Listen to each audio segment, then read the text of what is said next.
warahmatullahi wabarakatuh. Kita mulai dengan membaca basmalah. Alhamdulillahirabbil alamin. Allahumma shalli wa sallim ala Muhammad wa ala alihi wa ashabihi ajma'in. Amma ba'd. Qala Allah ta'ala fil Qur'anil Karim. A'udzu billahi minasy syaithanir rajim. Bismillahirrahmanirrahim. Fa asbaha fil madinati khaifan yatarqab. Fa idzal ladzi istansarahu bil amsi yastasrikhu. Qala lahu Musa innaka laghawiyyun mubin. Fa asbaha fil madinati khaifan. Maka jadilah ia Nabi Musa alaihissalam di kota itu dalam keadaan takut. Yataraqqab, menanti-nanti penuh kekhawatiran. Fa idzal ladzi istansarahu bil ams, maka tiba-tiba laki-laki yang meminta pertolongan padanya di hari kemarin yastasrikhu, meneriakinya. Qala lahu Musa, berkatalah kepadanya Nabi Musa alaihissalam, innaka laghawiyyun mubin, sesungguhnya engkau ini betul-betul sesat yang nyata. Masyaallah muslimin rahimani wa rahimakumullah.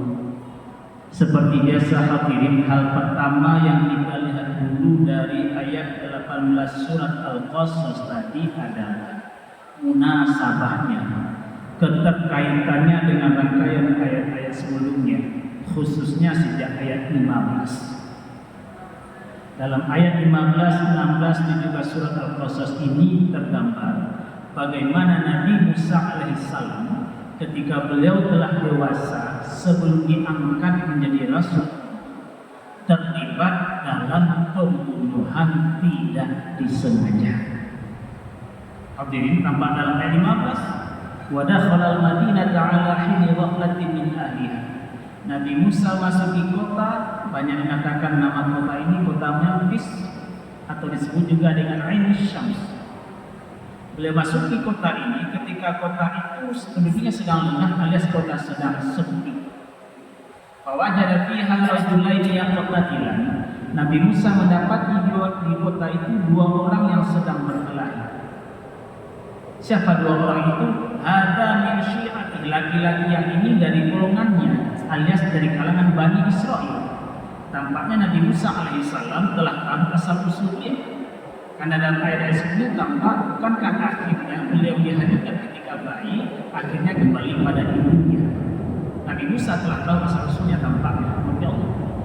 Hadza min syi'ati, laki-laki yang ini dari golongannya, itu dari kalangan Bani Israel yang selama ini ditindas oleh Fir'aun. Karena ayat tidak menggambarkan dan mempertahankan kekuasaannya, Fir'aun itu membuat rakyat berpecah belah. Yang satu ditindas, yang satu dibiarkan saja. Bahaya strategi keji Fir'aun. Kembali hadirin, laki-laki yang ini dari kalangan Bani Israil, dari kelompoknya selama ini tertindas. Wa hadza min aduwwi, sementara laki-laki yang ini yang satu lagi berasal dari kelompok musuhnya, artinya dari kelompok yang selama ini berdiri di barisan Fir'aun. Karena Fir'aun politik belah bambu, satu dipijak, satu diangkat. Begini kejamnya Fir'aun. Lalu hadirin, ayat itu menggambarkan akhirnya laki-laki dari kalangan Bani Israil meminta pertolongan pada Nabi Musa alaihissalam. Fastaghathahu alladhi min syi'atihi, maka laki-laki yang berasal dari golongannya meminta tolong mengalahkan musuh. Fawakazahu Musa, lalu Nabi Musa memukulnya. Faqadha alaihi, maka dia menghabisinya. Hadirin, ungkapan faqadha alaihi dipahami oleh banyak tafsir menunjukkan Nabi Musa membunuh orang ini bukan pembunuhan yang disengaja. Ini pembunuhan tidak disengaja. Karena redaksinya faqadha alaihi, bukan faqatalahu. Faqatalahu dia membunuhnya, tapi tidak. Redaksinya faqadha. Makanya banyak tafsir memahami ini kasus pembunuhan tidak disengaja. Beda hadirin kalau kita baca sumber-sumber dari non-Islam, Ada yang melisankan kasus ini kasus pembunuhan disengaja. Tapi umumnya ditafsir memahami dari ayat ini kasus pembunuhan tidak disengaja. Karena bagaimana bisa ada laki-laki yang dibesarkan menjadi Rasulullah justru melakukan pembunuhan yang disengaja? Tidak, ini kasus pembunuhan tidak disengaja. Apalagi hal ini diperkuat dalam ayat berikutnya, ayat 16 maupun ayat 17, bagaimana Nabi Musa menyesali kasus itu dan beliau mohon ampun pada Allah. Tampak dalam doa beliau dalam ayat 16. Qala rabbi inni zalamtu nafsi faghfirli faghfara. Berkata Nabi Musa, Rabb, inni zalamtu nafsi, sesungguhnya aku telah menzalimi diriku sendiri. Faghfirli, maka ampunilah aku. Faghfaralah, lalu Allah mengampuninya. Doa ini betul-betul menunjukkan betapa Nabi Musa sangat menyesali peristiwa ini. Apalagi beliau menyatakan ini innahu min amali syaitan, ini perbuatan syaitan. Makanya dipahami oleh banyak tafsir di kasus pembunuhan tidak disengaja. Pelajaran pertama kita tangkap dari munasabah ini dalam doa tadi. Rabbi inni zalamtu nafsi. Rabb, sesungguhnya aku telah menzalimi diriku sendiri. Faghfirli, maka ampunilah aku. Ini menarik. Zalamtu nafsi, aku menzalimi diriku sendiri. Padahal yang hilang nyawa orang lain. Tapi tetap beliau menyatakan aku menzalimi diriku sendiri. Doa beliau ini mengajarkan pada kita ternyata menzalimi orang lain sama dengan menzalimi diri sendiri. Sebaliknya, berbuat baik pada orang lain sebenarnya sedang berbuat baik pada diri sendiri. Apapun perbuatan kita pada orang lain, kita yang akan menuainya. Siapa menabur angin, dia menuai badai. Menzalimi orang lain sama dengan menzalimi diri sendiri. Dan contoh hadirin, wajar saja Rasulullah Nabi Muhammad Sallallahu Alaihi Wasallam mengingatkan kita yang berhutang untuk tidak menunda-nunda bayar hutang bila telah mampu membayarnya. Matalul ghani zulmun, kata Nabi. Penundaan pembayaran hutang oleh yang telah mampu membayarnya zalim, kata Nabi. Dia berhutang, janji telah sampai, dia mampu membayar, ditunda juga, ditunda, zalim, kata Nabi. Berkaitan tadi, menzalimi orang lain sebenarnya menzalimi diri sendiri. Menzalimi orang yang berpiutang dengan cara menunda-nundanya sebenarnya sedang menzalimi diri yang berhutang sendiri. Kenapa? Dia akan mengalami hilangnya kepercayaan orang. Bila kepercayaannya hilang, mau kemana lagi wajah dihadapkan? Tidak main-main urusan. Ini pelajaran pertama kita. Menzalimi orang lain sama dengan menzalimi diri sendiri. Mati Allah. Kita lanjutkan. Pelajaran kedua ini kita tangkap. Apa yang terjadi pada diri Nabi Musa alaihissalam setelah beliau mohon ampun pada Allah tadi? Setelah terjadi kasus pembunuhan tidak disengaja tadi. Fa asbaha fil madinati khaifan yataraqqab. Maka jadilah dia Nabi Musa alaihissalam di kota itu, kota Memphis tadi. Khaifah, dalam keadaan takut. Yataraqqab, menanti-nanti penuh kekhawatiran. Yataraqqab artinya ada memahami dari kata raqabah. Raqabah artinya leher, alias memutar lehernya ke kanan, ke kiri, ke kanan, ke kiri, menanti-nanti penuh kekhawatiran apa yang terjadi setelah ini, apa yang terjadi setelah ini, apalagi yang tewas tadi dari kelompok yang berdiri di barisan pembela Kristus. Keadaan Nabi Musa ini memberikan pelajaran kedua untuk kita. Ternyata bahkan Rasulullah saja pernah mengalami rasa takut. Walau kasus Nabi Musa ini sebelum beliau diangkat menjadi Rasul. Kita ingat juga Bapak Ibu, Nabi Ibrahim alaihissalam juga dalam surat Hud pernah mengalami rasa takut ketika beliau didatangi oleh malaikat yang bahasa kita menyamar sebagai manusia. Beliau belum itu malaikat. Ini menunjukkan pada kita rasa takut itu wajar manusiawi. Menjadi muslim bukan berarti tak punya rasa takut. Bahkan Nabi Musa alaihissalam saja walau dalam status beliau diangkat menjadi Rasulullah, pernah mengalami rasa takut. Itu wajar. Menjadi muslim bukan berarti tak punya rasa takut, tapi berlebihan dikuasai rasa takut, bukankah ini yang buat kita bermasalah? Kalau kita renungkan hal kisah Nabi Musa ini, mengapa kita sampai berlebihan dikuasai rasa takut kita bantu kita masing-masing? Bisa saja akibat dari kesalahan kita sendiri, dosa kita sendiri. Jangankan kesalahan yang disengaja, yang tidak disengaja saja dalam kasus Nabi Musa alaihissalam ini juga bisa menimbulkan rasa dosa kita, mengiring kita dihantu-hantui rasa takut.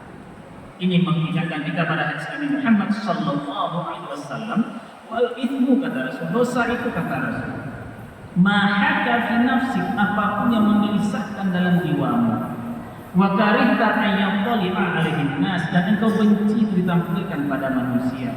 Ini karakter dosa kita masing-masing, membuat kita dihantu-hantui rasa takut. Jangankan yang disengaja, yang tidak disengaja saja bisa menggiring kita ke situ. Betapa berbahayanya efek dari pelanggaran yang kita lakukan sendiri. Di sini Bapak Ibu paham kita, dan eloklah kita silau langkah kita masing-masing. Siapapun di antara kita yang ini mungkin sedang mengalami dihantu-hantui rasa takut berlebihan, eloklah silau kembali, tinjau kembali, adakah langkah kita yang salah. Mungkin ada di antara kita yang terlanjur salah langkah, menzolimi saudara kandung sendiri sehingga hak warisnya tidak diberikan. Mentang-mentang kita yang paling tua, kita paling hebat, kita paling kuat, paling tinggi pendidikan, harta waris kita kuasai sendiri. Hak saudara-saudara disipkan saja. Bisa saja ini penyebab kita dihantu-hantui rasa takut, dosa kita. Mungkin saja ada di antara kita yang diberi Allah amanah memimpin rakyat, tapi ketika rakyat ditipu, rakyat dikhianati, janji-janji diabaikan, bisa saja ini penyumbang rasa takut berlebihan. Tidak main-main efek dari dosa kita sendiri. Takut itu manusiawi, tapi berlebihan dikuasai takut membuat hidup kita bermasalah. Di antara penyebab utamanya dosa kita sendiri. Apa solusinya? Jelas kita paham, solusinya dalam Islam adalah taubat. Yang bermula dari kita mengampun. Bahkan bukankah Rasul saja mendorong kita, man aktaru minal istighfar, ja'alallahu lahu min kulli hammin faraja wa min kulli dhiqin makhraja wa razaqahu min haitsu la yahtasib. Siapapun memperbanyak istighfar, Allah jadikan untuknya jalan keluar dari kesulitan hidupnya. Allah beri dia kelapangan dari sempit hidup.